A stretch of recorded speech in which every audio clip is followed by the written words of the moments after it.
네, 2020년 청소년 뉴스 제작 경진대회 제2강의를 시작해 보겠습니다. 자, 차례 먼저 소개해 드릴게요. 뉴스의 종류가 무엇이 있느냐? 기사에는 두 가지 종류가 있습니다. 리포트와 단신 기사가 있는데요. 이 두 가지에 대해서 먼저 알아볼 거고요. 그리고 뉴스를 준비하는 과정, 어떤 것들을 꼼꼼히 해야 하는지 한번 알아볼게요. 그리고 뉴스 진행까지 만나보겠습니다.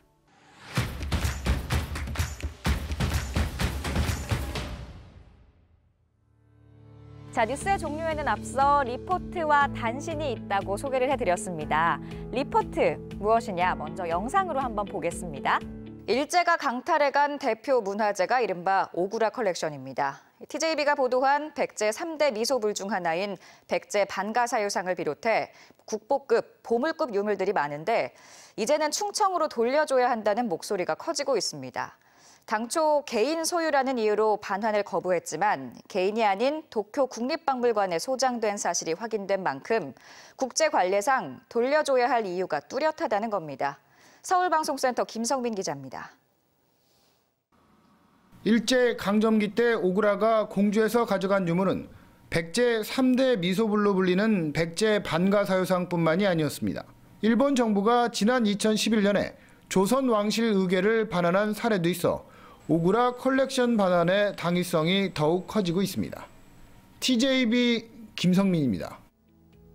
네, 영상 보셨죠? 이런 리포트 기사 한번 많이 뉴스를 통해서 접하셨을 겁니다.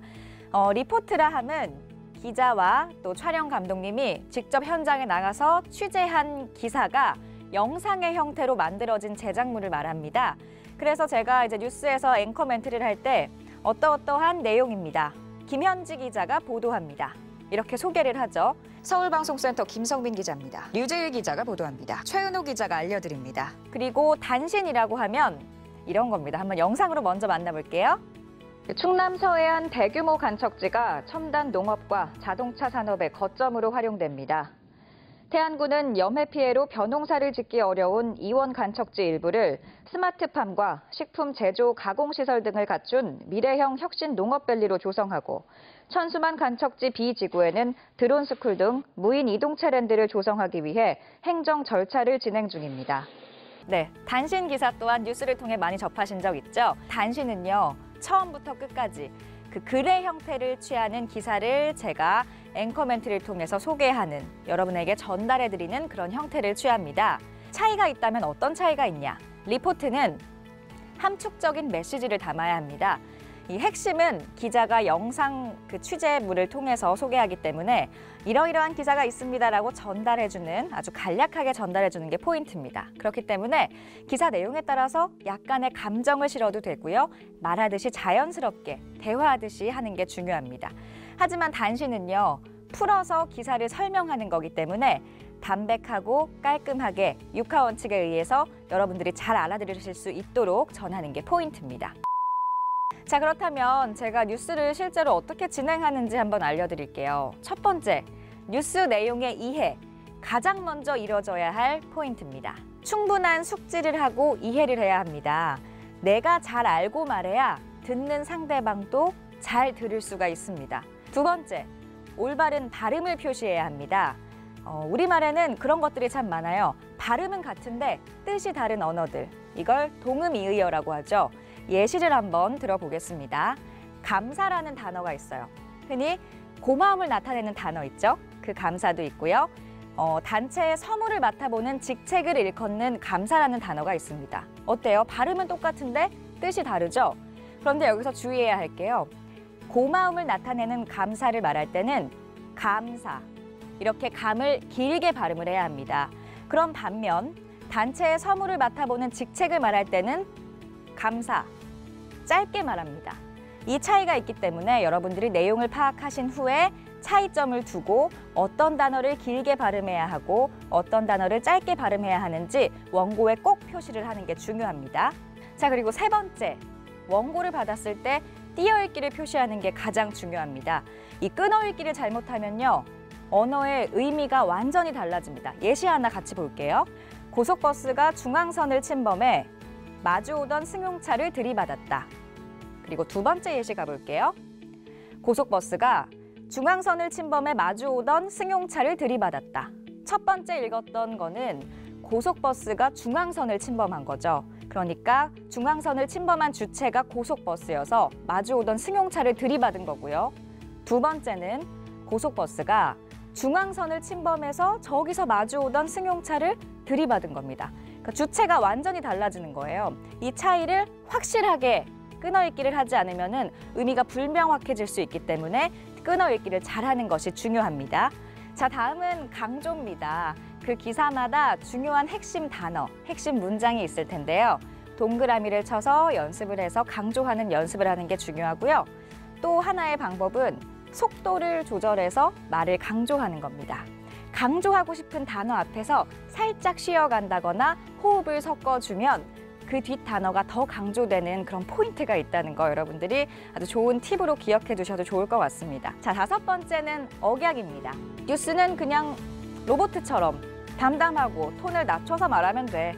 이렇게 생각하실 수 있지만 뉴스를 할 때는요. 내 몸이 악기라고 생각하고 연주하듯이 물 흐르듯이 자연스럽게 흐름을 타는 게 중요합니다. 그래야 전달력이 더 높아지기 때문인데요. 그렇기 때문에 분위기에 따라서 아주 조금의 감정의 변화라든지 억양의 변화를 통해 전달력을 더 높일 수 있습니다. 자, 이렇게 준비가 다 끝났다면 이제 뉴스 진행, 실전으로 들어갈 텐데요. 이렇게 열심히 연습을 해놓고 뉴스 진행에서 자신감 없는 모습을 보인다면 안 되겠죠. 카메라는 친구다. 앞에 프롬프터가 때로는 버겁고 긴장되게 느껴질 때가 있어요. 하지만 그럴 때마다 연습을 해왔으니까 나는 할 수 있다 라는 자신감으로 카메라는 친구다 라는 마음가짐으로 임하시는 게 중요합니다. 자, 복습 한번 해보겠습니다. 기사가 있다. 첫 번째, 뉴스 내용을 먼저 꼼꼼히 이해할 것. 내가 알아야 상대에게도 전할 수 있다. 두 번째, 올바른 발음 익히기. 세 번째, 띄어읽기. 끊어읽기에 따라 의미가 명확해지느냐 불명확해지느냐. 네 번째, 중요한 단어를 강조한다. 속도를 조절함으로써 강조 단어를 더 의미 있게 전달할 수 있다는 거. 그리고 다섯 번째는 억양. 기사에마다 분위기를 살려서 연주하듯이 흐름을 타고 말할 수 있는 스킬을 기르시면 되겠습니다. 그리고 여섯 번째는 무조건 긴장을 풀어라. 일곱 번째는 프롬프터를 친구처럼 생각한다고 생각하고 눈을 마주쳐라.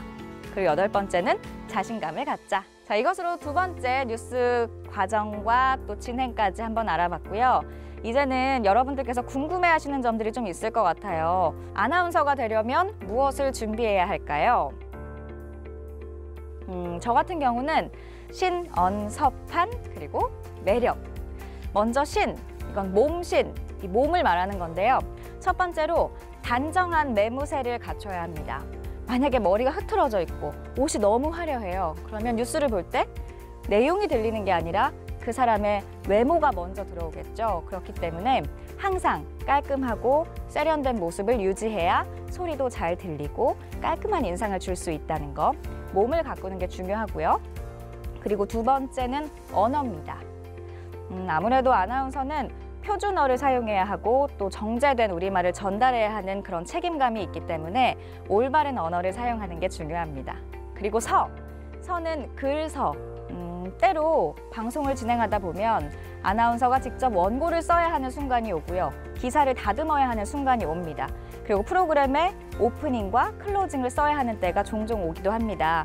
그럴 때 글 쓰는 능력이 있다면 별 문제 없이 아나운서가 쓸 수 있겠죠. 그런 능력까지 겸비를 해야 한다는 거 기억해 두시고요. 그리고 마지막 판은 판단할 판입니다.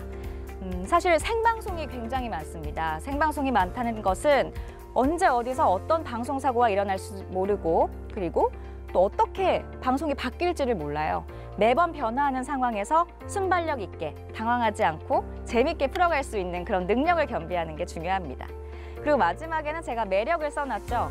이 매력은 아까도 잠깐 언급을 했지만 요즘은 방송이 워낙 다양해져서 똑같은 아나운서가 있기보다는 저 아나운서는 영어를 잘하네. 저 아나운서는 공감을 잘한다. 저 아나운서는 참 재미있게 말을 하네. 이렇게 각각의 개성, 매력이 드러날 수 있는 그런 강점을 키우신다면 더 오래 방송할 수 있는 좋은 방송인이 될 수 있으리라 믿습니다. 자, 이렇게 오늘 제2강 방송의 준비와 직접 진행하는 것까지 그리고 Q&A까지 맞춰봤습니다. 그리고 더 궁금하신 게 있으시다면요. 제 메일 주소 남길 테니까 메일로 직접 문의 주시면 아나운서 준비 과정부터 또 발성, 호흡, 오늘 했던 강의 모든 것을 함께 같이 이야기해봤으면 좋겠습니다. 자, 감사합니다.